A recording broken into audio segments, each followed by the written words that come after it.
evening, everyone. Myself, Dr. Gargi Singh Thakur. I'm a consultant in medicine department at Amri Hospital, Bhubaneswar. So today we will be discussing about hypertension or high blood pressure. So basically, what is high blood pressure? So high blood pressure, when our heart beats, the blood pumps out. So when the blood pumps out, it puts a pressure on the wall of the vessels, blood vessels, including the arteries and the veins. So when there is a lateral wall pressure applied on the vessels, there is an increase in the blood pressure. So that blood pressure is divided into basically systolic and diastolic. Systolic basically is told when when the heart contracts, and diastolic is basically the blood pressure when the heart is in the resting state. So when we tell that the blood pressure is in normal, blood pressure is normal when it's 120 by 80 mm of Hg. Now coming to the risk factors which causes the high blood pressure. So the risk factor which causes high blood pressures are smoking and obesity. Nowadays we see a lot of patients with high stress level due to work and all. So high stress levels, decreased sedentary life, decreased movement of physical activity with sedentary lifestyle, and other comorbidity conditions which include chronic kidney disease and diabetes in patients having diabetes mellitus. They can also have in the later phase of their life present with high blood pressure. So now, how can we diagnose high blood pressure? So for diagnosing high blood pressure, it's basically a regular visit to the physician or a regular health checkup. Basically, we can record high blood pressure. So high blood pressure is recorded with the help of the sphygmomanometer. Sphygmomanometer basically is a device which helps in recording the high blood pressure. It mostly we should keep the sphygmomanometer in the level of the heart so that the blood pressure will be recorded accurately. Now, if we see that the various risk factors which are leading to the high blood pressure, so how can we prevent this high blood pressure? So for the prevention of the high blood pressure, we should have a good physical activity, and then we should also tell patients to quit smoking.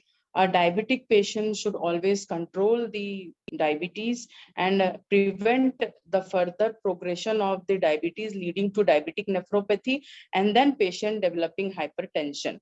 Now, if there is high blood pressure, what are all the complications a patient can have with high blood pressure? With high blood pressure, patient can have sudden kidney failure.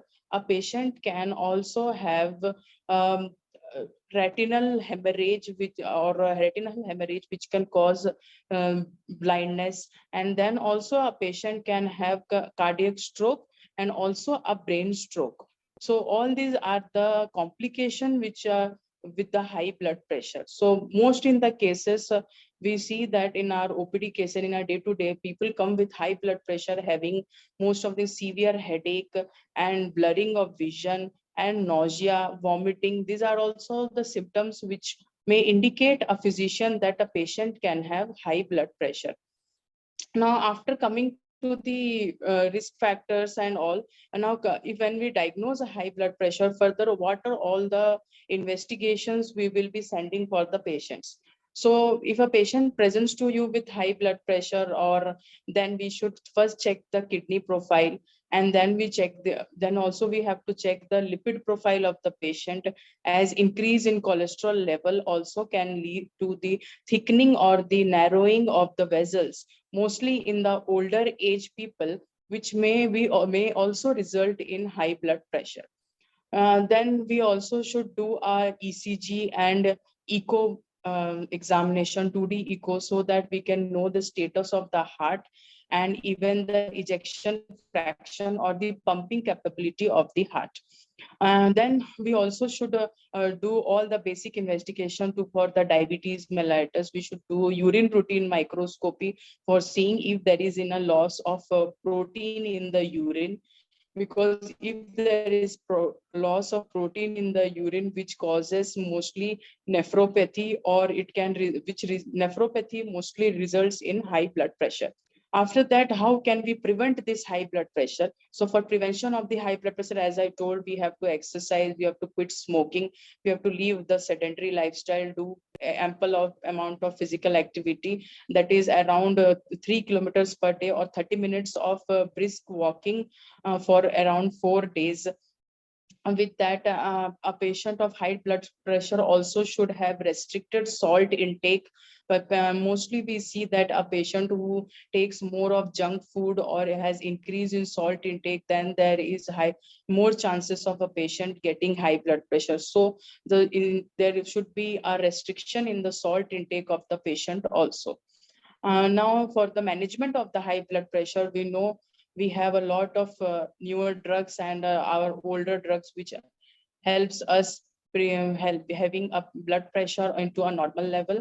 So for the blood pressure, for maintaining a blood pressure of around 130 to 80, we should always and how one more thing, I just want to tell, if the blood pressure increases beyond 140/90, then we indicate that the patient is a high blood pressure patient.